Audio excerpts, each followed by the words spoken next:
Welcome to yet another edition of Headlines Nigeria on ITI. Reaching you from Abuja studios in Nigeria, I am Grace Ukot. Join me as we take a look at the headlines for today. Punch newspaper says, Reps brawl. Bankole apologizes to pupils. The Speaker of the House of Representatives, Dimeji Bankole, on Monday apologized to pupils of the City Royal Secondary School, Yanya, in the Federal Capital Territory, who witnessed the free-for-all in the House on June 22. EFCC arraigns 2 for fraud, forgery. The Economic and Financial Crimes Commission has arraigned 2 young men before an Ogun State High Court sitting in Abeokuta. The suspects are facing an 11-count charge of attempted forgery, felony, attempted fraud, and illegal withdrawal of various sums of money from the account of a pilot.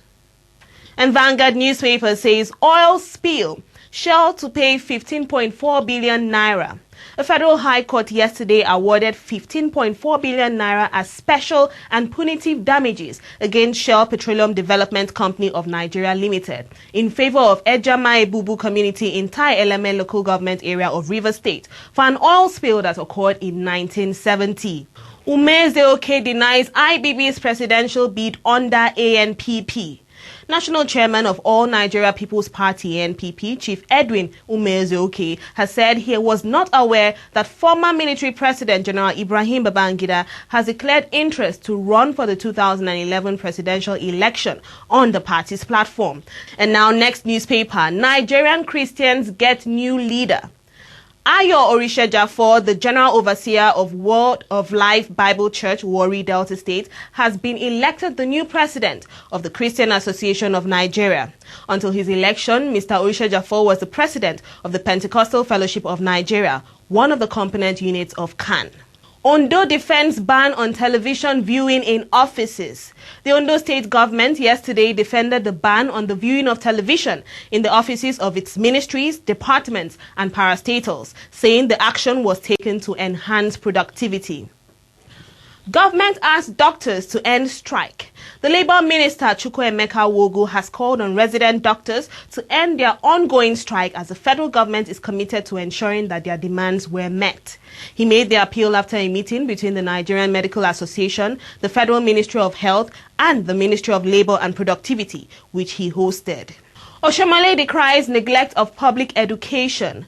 Classroom blocks built by the Niger Delta Development Commission and Education Trust Fund in Edo State are already cracking and not up to standard, Edo State Governor Adams Oshomole said yesterday. The governor, while commissioning some buildings erected by the state government, said, "I would like our leaders to look at the classrooms that were built by NDDC and ETF. When you go inside, you will find that the buildings are already cracking," he says. Nigerian Tribune, 5.2 billion naira IPP scam. Ugbane, Elumelu, others have case to answer, court. A federal high court sitting in Abuja on Monday ruled that former House Committee Chairman on Power, Ndidi Elumelu, Senate Committee Chairman on Power, Nicholas Ugbane, had a case to answer over their alleged involvement in the alleged 5.2 billion naira Rural Electrification Agency scam. And now moving over to politics, this day newspaper says 2011 zoning will kill PDP, says Sean. The Plateau State Chairman of the People's Democratic Party, Professor Dakum Sean, has advised the national leadership of the party to be wary of zoning in the forthcoming presidential elections, as it is capable of crippling the party or even killing it completely. The next newspaper, INEC chairman wants prayers from Nigerians. The newly appointed Independent National Electoral Commission chairman, Atahiru Jega, has asked Nigerians to pray for the newly reconstituted electoral body to enable it conduct free and fair elections in 2011. Mr. Jega said the conduct of credible elections was not the responsibility of the INEC alone and implored all Nigerians to actively engage in the political process in order to attain the goal. Nigerian Compass, ANPP moves to tackle defectors, insist on written undertakings. Apparently unhappy with those who defected their winning on the platform of the All Nigeria People's Party, the Oyo State chapter of the party has vowed that all its candidates must sign written undertakings before standing for election under the party's banner. The party has lost all of its 11 elected lawmakers in the House of Assembly to the Action Congress and the People's Democratic Party in the past 3 years. Oyo Group rallies support for Babangida's presidential ambition. As the race for the 2011 presidential election hots up, some politicians within the Oyo State chapter of the People's Democratic Party at the weekend expressed support for the presidential ambition of former head of state, General Ibrahim Babangida. Vanguard newspaper. Suspended Rep. Kaze's constituents appeal to federal government. The federal government has been urged to ensure that justice is done in the current corruption allegation rocking the House of Representatives for the credibility of the anti-graft crusade. Constituents of suspended member representing just north, just south of Plateau State, Mr. Bitrus Kaze, made the call during a solidarity visit to him last weekend. And on business news, this day newspaper reports CBN, banks not yet in positive territory. Despite the modest profits recorded by some of the banks in the first quarter, Nigerian banks still have a long way to go in addressing the holes in their balance sheets, Central Bank Governor Sanusi Lamido Sanusi said yesterday.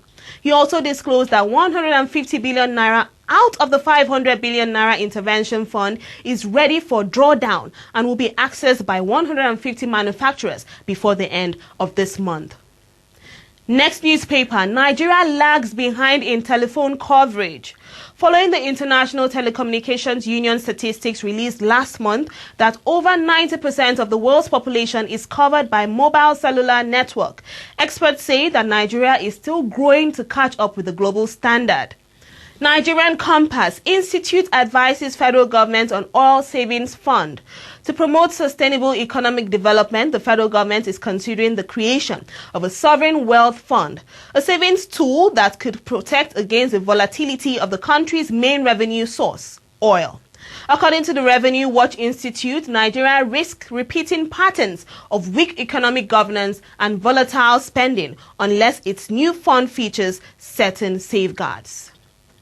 ASSBIFI cautions CBN on sale of banks. The Association of Senior Staff of Banks, Insurance and Other Financial Institutions has urged the Central Bank of Nigeria to involve all stakeholders, especially the labor unions and shareholders' interest groups, in its current efforts to dispose some of the troubled in order to ensure successful sale process. And now sports news. Daily Trust. Jonathan bows to FIFA. President Goodluck Jonathan yesterday rescinded an earlier decision withdrawing Nigeria from all international football competitions, apparently caving in to the threats of sanctions from World Football Governing Body FIFA. FIFA told Nigeria to reverse the decision or risk suspension from the football community, an action that would have led to withdrawal of financial help, suspension of Nigerian referee from officiating in international matches, and other punitive measures. Nigerian Compass, anti-Lulu protesters storm Glass House. Barely 24 hours after the Executive Committee of the Nigeria Football Federation impeached 3 of its key officers, hundreds of youths carrying placards stormed the Wuse Zone 7 Secretariat of the NFF Glass House, Abuja, yesterday, demanding the immediate arrest and prosecution of former resident Sani Lulu, Vice Chairman Amanze Uchegbulam, and Technical Committee Chairman Taiwo Ogunjobi. Ogunjobi keeps mum over impeachment. Asked Executive Committee member of the Nigeria Football Federation, Chief Taiwo Ogunjobi, is keeping a sealed lip on his impeachment and that of Sani Lulu and Amanze Uchegbulam. I can't say anything on the impeachment for now. I believe there is time for everything in life, said the much criticized Ogunjobi in a chat with Sports Compass yesterday. And now Punch newspaper, decision will boost Nigerian football, Adamu. CAF and FIFA Executive Committee member Dr. Amos Adamu has commended the federal government on its decision to reverse the ban on the nation's teams from international competition for 2 years. He congratulated President Goodluck Jonathan and the Minister of Sports, Ibrahim Biu, on the new development. And with this, we've come to the end of this edition of Headlines Nigeria. I am Grace Ukot. Thanks for logging on.